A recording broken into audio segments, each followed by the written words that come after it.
کہ البرق کی پہلی بیوی کو جب علی بن سفیان نے بتایا کہ اس کے خاوند کی دوسری بیوی مشتبہ چال چلن کی ہے اور وہ جاسوس معلوم ہوتی ہے تو وہ سخت غصے کے عالم میں گھر چلی گئی۔ وہ اپنے خاوند اور آصفہ کو قتل کر دینا چاہتی تھی، لیکن علی بن سفیان نے اسے کہا تھا کہ جاسوسوں کو زندہ پکڑا جاتا ہے تاکہ ان کے چھپے ہوئے ساتھیوں کا سراغ لیا جا سکے۔ اس نے اپنے آپ پر قابو پایا اور آصفہ پر گہری نظر رکھنے لگی۔ اس نے رات کا سونا بھی ترک کر دیا۔ موقع دیکھ کر اس نے ان کے سونے والے کمرے کے اس دروازے میں چھوٹا سا سوراخ کر لیا جو دوسرے کمرے میں کھلتا تھا۔ رات کو اس سوراخ میں سے وہ انہیں دیکھتی رہتی۔ 2 راتیں تو اس نے یہی دیکھا کہ لڑکی البرق کو شراب پلاتی اور اریانی کا پورا مظاہرہ کرتی تھی۔ وہ سلطان ایوبی کی باتیں ایسے انداز سے کرتی جیسے وہ اس کا پیر و مرشد ہو، صلیبیوں کو برا بھلا کہتی اور وہی باتیں کرتی جو سلطان ایوبی کے جنگی منصوبے میں شامل تھیں۔ البرق اسے بتاتا تھا کہ سلطان کیا کر رہا ہے اور کیا سوچ رہا ہے۔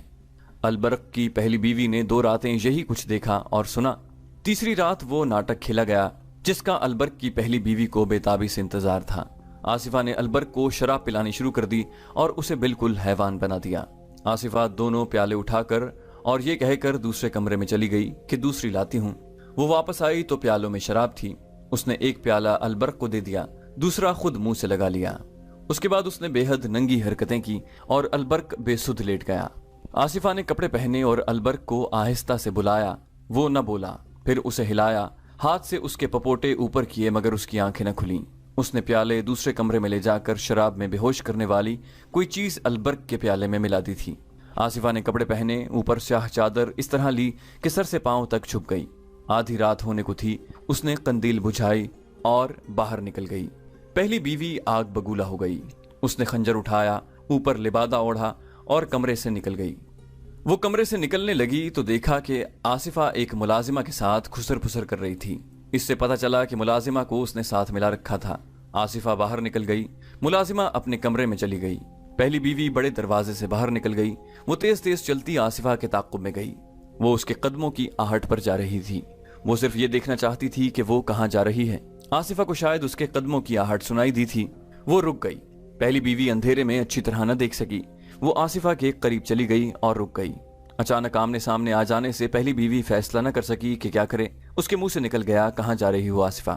پہلی بیوی کو معلوم نہ تھا کہ لڑکی کی حفاظت کے لیے ایک آدمی چھپ چھپ کر اس کے ساتھ جاتا ہے جو کسی کو نظر نہیں آتا۔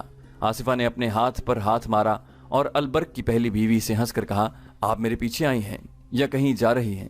اتنے میں پیچھے سے کسی نے پہلی بیوی کو بازوؤں میں جکڑ لیا، مگر اس عورت نے گرفت مضبوط ہونے سے پہلے ہی جسم کو زور سے جھٹکا دیا اور آزاد ہو گئی۔ اس نے تیزی سے خنجر نکالا۔ اس کے سامنے ایک آدمی تھا۔